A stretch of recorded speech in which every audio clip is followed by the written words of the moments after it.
Jadi beginilah dia, makanya nanti Tessa pun kadang udah nggak semangat ya kan. Ini kemarin sudah berapa hari dia pasang besar. Jadi begini dia kalau udah kena pasang besar itu. Nih. Padahal kemarin ini subur kali ya. Tapi ini saya tengoklah sampai atas udah kuning. Udah menguning dia.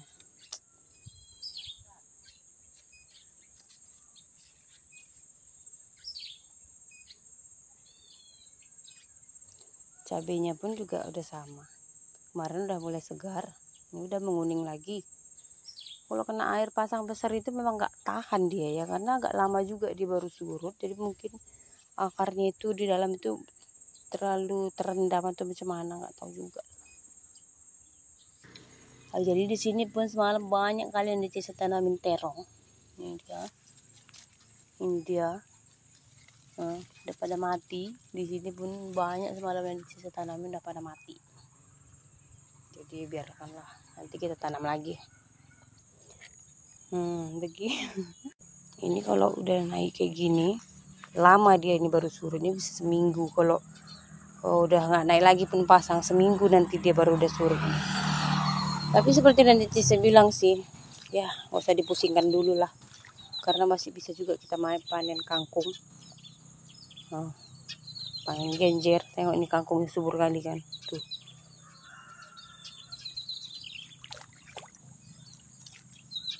Apalagi mau kita tanam di sini kan, kecuali ini yang bersahabat, kangkung sama genjer. Ini saya udah nggak bosan-bosan tanam terong ini. Ini pun udah saya semaikan lagi bibitnya. Udah mulai tumbuhan lagi dianya. Nanti kita tanamkan lagi. Di situ nggak tumbuh. Kemarin di pinggir jalan juga sudah saya tanam sih, tapi enggak, karena udah terlalu padat di situ, banyak apa namanya, cabai, ada serai, ada daun ubi. Jadi dia mungkin kalah kali ya. Jadi dia mati. Jadi kemarin di situ udah sangat kering kali tempat terong yang saya tanamkan tadi, tapi sekarang udah tenggelam lagi. Nah ini udah saya semaikan. Tadi pun saya sudah berantem sama ayam di sini tadi karena udah mulai dicikirinya. Jadi khusus bunga keladi, nanti Tessa selalu buat seperti ini karena bunga keladi ini tidak gampang mati ya. Jadi bunga yang lain ini tidak bisa dibikin seperti ini. Kalau udah tercabut akarnya dia bisa stres, tapi kalau untuk bunga keladi tidak. Jadi makanya saya selalu potongin akarnya begitu, biar dia itu tidak terlalu padat akar, jadi perkembangannya agak sedikit terganggu.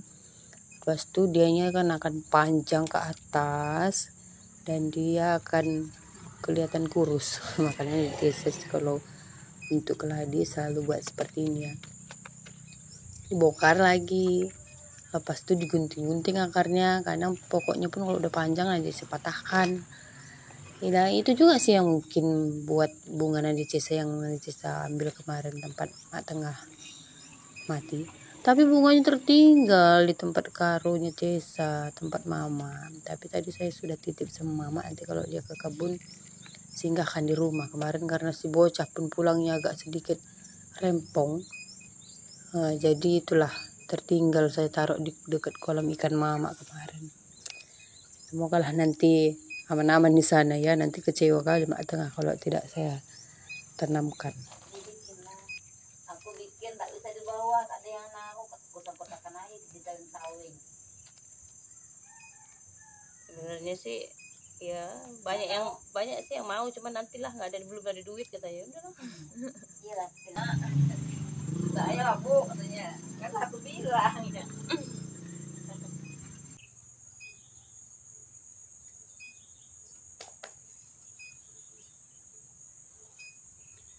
Halo sobat Kora, salam berjuang Mantek Rina. Apa kabar hari ini? Semoga kita semua sehat selalu, semangat pagi dan semangat beraktivitas. Ini di Desa setelah pekerjaan rumah selesai. Jadi setiap 1 minggu sekali di Desa koreksi bunga ya. Jadi mana yang udah tua dipotongi seperti tadi ini. Ini selalu nanti Desa buang akarnya di bawah. Kalau udah lebat nanti Desa buang, baru tancapkan lagi biar dia nggak panjang ke atas, itu jelek ya kan. Nah, jadi kalau bunga-bunga keladinya ini selalu saya bikin begitu. Karena kalau udah dia naik ke atas, sudah panjang dia ke atas itu, udah nggak subur lagi nampak, udah kurus. Ini juga bunga mawarnya saya petikkan satu, nanti kita tancapkan semoga dia biar ada lagi ya, tancapkan aja lah, siapa tahu dia tumbuh ya. Tumbuh lah, biasanya juga memang seperti itu nanam bunga mawar ya kan. Nah, ini juga sudah mau berbunga lagi bunga-bunga mawar kita. Kita gabungkan bunga mawar yang dikasih ibu itu kemarin ya. Nanti kalau udah dia segar, udah tumbuh daunnya, baru kita pindah.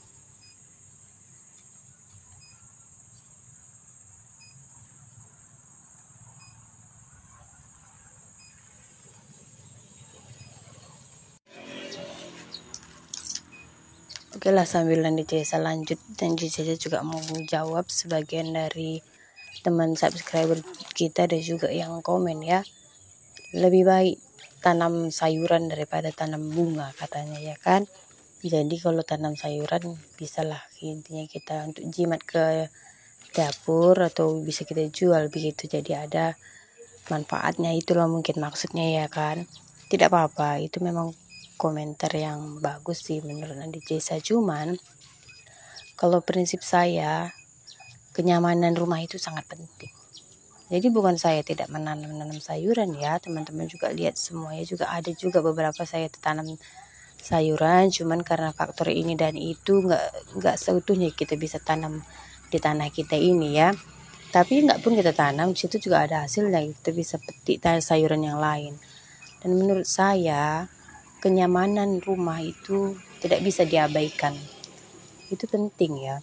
Jadi bunga itu bukan sekedar ya tanam bunga sia-sia atau bagaimana, tidak ya, kita enak memandang gitu kan, rumah tertata rapi, ada hiasan jadi enak dilihat, kita mau duduk di teras pun nyaman gitu. Pak Cesa itu kalau udah malam dia tuh duduk di teras nengok bunga-bunga yang di Cesa itu senang, dia nyaman gitu. Jadi itu menurut saya bukannya hal yang tidak berguna ya, kenyamanan rumah itu seperti yang Cesa bilang itu sangat penting. Jadi ya walaupun hanya bunga itu sangat berpengaruh sama pandangan dan juga nyaman dilihat hati. Jadi itu aja lah mungkin nasihat dari Desa. Tidak semua yang kita lakukan itu harus menghasilkan untuk ke kantong, harus menghasilkan ke mata dan ke hati juga, kenyamanan ya kan. Jadi itu menurut pendapat saya sih. Bagi menurut pendapat teman-teman semua yang lain, buat ibu-ibu pasti paham lah maksud saya ini. Jadi itu aja lah, sampai ketemu lagi di video kami selanjutnya. Harus